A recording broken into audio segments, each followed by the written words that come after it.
बिस्मिल्लाहिर्रहमानिर्रहीम। अस्सलामु अलैकुम वरहमतुल्लाहि वबरकातुहू। सूरह तगाबुन कुरान मजीद फुरकान हमीद 28वें पारे की एक सूरत है और बहुत ज़्यादा इसकी फजीलत है। हुज़ूर आक़ा दो आलम सल्लल्लाहु अलैहि वसल्लम का फरमाने ज़िशान है, फरमाया जो शख्स सूरह तगाबुन को पढ़ता है अल्लाह ताला उसको बुरी मौत से निजात अता फरमा देता है। यानी मौत की सख्ती, मौत की तंगी, कुफर की मौत, मुनाफ़िक़त, इससे अल्लाह ताला उसकी हिफाजत फरमा देता है। उसके बाद जो सूरह तगाबुन है, अगर आपके यहाँ बच्चे की विलादत होने वाली है या हो चुकी है तो ये आपके लिए बहुत ही फ़ायदामंद है। आप अपना जो बच्चा है उसके सर के बालों को उतारें और उन बालों के ऊपर आप सूरह तगाबुन की पहली 5 आयात को अव्वल आखिर दुरूद पाक 11 मरतबा पढ़कर 41 मरतबा पढ़कर दम कर दें और उस जो उसके बाल हैं सर के उनको कहीं कब्रिस्तान में ऐसी जगह पे जहाँ पे उनकी बेदबी गुस्ताखी ना हो वहाँ पे दफन कर दें। इंशाल्लाह आपके बच्चे को इन 5 आयात की बरकत से 5 नेमतें, 5 इनामात हासिल होंगे। अल्लाह ताला उसके ईमान की हिफाजत फरमाएगा, अल्लाह ताला उसको नागहानी आफात से बचाएगा, अल्लाह ताला उसको हर किस्म की माजूरी से बचाएगा, अल्लाह ताला उसको रिज़्क़ सुलेमानी अता फरमाएगा और अल्लाह ताला उसको दुनिया में और आखिरत में कामयाब और कामरान फरमाएगा।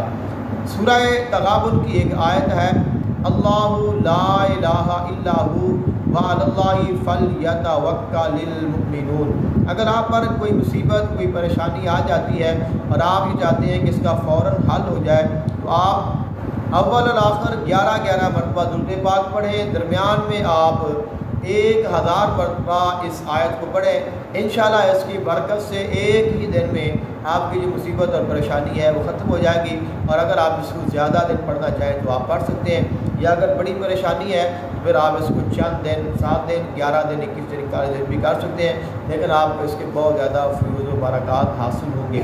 सूरह तगाबुन जो है इसकी तमाम आयात की अपनी एक फजीलत और कमालात हैं, लेकिन सूरह तगाबुन मुकम्मल अगर आप इसको 7 मरतबा पढ़ते हैं या 11 मरतबा पढ़ते हैं तो ये आपको चोरों से, नुकसान से, हादसा से, आपका माल है, आपके पास कोई रुपया पैसा कोई चीज़ है उसकी हिफाजत के लिए, आप हादसा से बचने के लिए इसको पढ़ें।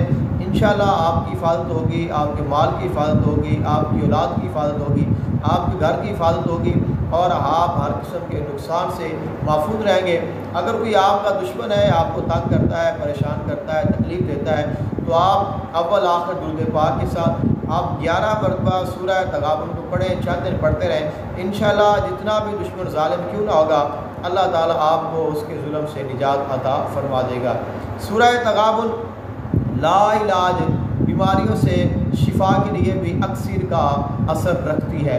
यानी कोई ऐसी मर्ज़ है जिसका कोई इलाज नहीं, मरीज़ शिफायाब नहीं हो रहा है तो आप अव्वल 21 मरतबा दुरूद पाक पढ़ें, उसके बाद 3 मरतबा सूरह तगाबुन को पढ़ें, उसके बाद आप 11 या 7 मरतबा चहार कुल पढ़ें और उसके बाद 21 मरतबा दुरूद पाक पढ़ें, पानी पर दम करें, वो मरीज़ को पिलाते रहें। इंशाल्लाह इसकी बरकत से जैसी भी ख़तरनाक मर्ज़ क्यों ना होगा अल्लाह ताला मरीज़ को सेहतयाबी नसीब फरमाएगा।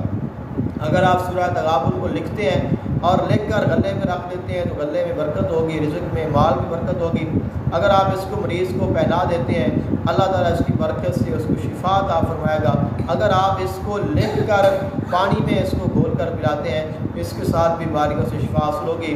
तो कुल मिलाकर ये है कि सूरह तगाबुन एक बहुत बड़ी नेमत है, एक बहुत बड़ी अल्लाह ताला की अता है, इसको आप ज़रूर पढ़ें। और इसकी अगर ज़कात अदा करना चाहते हैं तो सूरह तगाबुन की ज़कात जो मुझे इजाज़त है उसके 2 तरीके हैं। एक तो ये है कि आप रोज़ाना 41 दिन तक 41 मरतबा सूरह तगाबुन को पढ़ते रहें, और दूसरा ये है कि پہلے دن آپ 1 مرتبہ پڑھیں، دوسرے دن 2، تیسرے دن 3، چوتھے دن 4، 5، یعنی روزانہ 1 مرتبہ سورہ تغابن پڑھاتے جائیں یہاں تک کہ آپ کے 41 دن پورے ہو جائیں۔ تو 41ویں دن آپ نے 41 مرتبہ پڑھنی ہے، اس کے بعد آپ کا عمل مکمل بھی ہو جاتا ہے۔ لیکن اگر آپ اس کو اور کرنا چاہتے ہیں تو آپ اس کے بعد پھر گھٹانا شروع کر دیں، اگلے دن 40، پھر 39، پھر 38، پھر 37، 36، 35 اور یہاں تک کہ آپ 1 مرتبہ پہ آ جائیں۔ اور اس کے بعد آپ روزانہ سورہ تغابن کو 1 مرتبہ پڑھتے رہیں، انشاءاللہ اس کی برکت سے آپ کا جو عمل ہے وہ بھی قائم رہے گا۔ اور جب بھی کبھی آپ کو ضرورت پڑے تو آپ صرف 1 مرتبہ سورہ تغابن کو پڑھیں، انشاءاللہ اس کے ساتھ آپ کو کامل فائدہ ہوگا اور آپ کا عمل جو ہے وہ بھی آپ کے پاس رہے گا، وہ ضائع نہیں ہوگا۔ جانوروں کے جو امراض ہوتے ہیں، چاہے کسی بھی قسم کے وہ منہ پر ہوتا ہے اور اس کے علاوہ دیگر جانوروں کے امراض ہوتے ہیں، جانوروں کی بیماریوں کے لیے بھی سورہ تغابن جو ہے یہ بہت کمال رکھتی ہے۔ اگر کہیں جانور کوئی بیمار ہے، کہیں بیماری جانوروں کی پھیل گئی ہے تو آپ سورہ تغابن کو اول آخر درود پاک 11 مرتبہ پڑھیں، درمیان میں 11 مرتبہ سورہ تغابن کو پڑھیں اور کسی بھی چیز پر دم کر کے جانوروں کو کھلا دیں، پلا دیں یا ان کو آپ دم کر دیں، انشاءاللہ اس کے ساتھ اللہ تعالیٰ جانوروں کی جو بیماری ہے اس کو دور فرمائے گا اور اللہ تعالیٰ انہیں تندرستی اور صحت عطا فرمائے گا۔ سورہ تغابن اولاد کے حصول کے لیے بھی بہت تکثیر کا حکم رکھتی ہے، یعنی اگر آپ کے پاس اولاد نہیں ہے تو آپ سورہ تغابن کو پڑھیں، روزانہ 11 مرتبہ پڑھتے رہیں، اول آخر درود پاک، اور پڑھ کر آپ پانی پر دم کر کے خود بھی پئیں اور اپنے ساتھی کو بھی پلائیں۔ انشاءاللہ اس کی برکت سے اللہ تعالیٰ آپ کو اولاد نرینہ بھی عطا فرمائے گا۔ اور بھی سورہ تغابن کے بہت زیادہ فوائد ہیں، اگر انشاءاللہ مجھ سے ہو سکا میں آپ کی خدمت میں ضرور عرض کروں گا۔ تب تک دعا میں یاد رکھیے گا۔ السلام علیکم ورحمۃ اللہ وبرکاتہ۔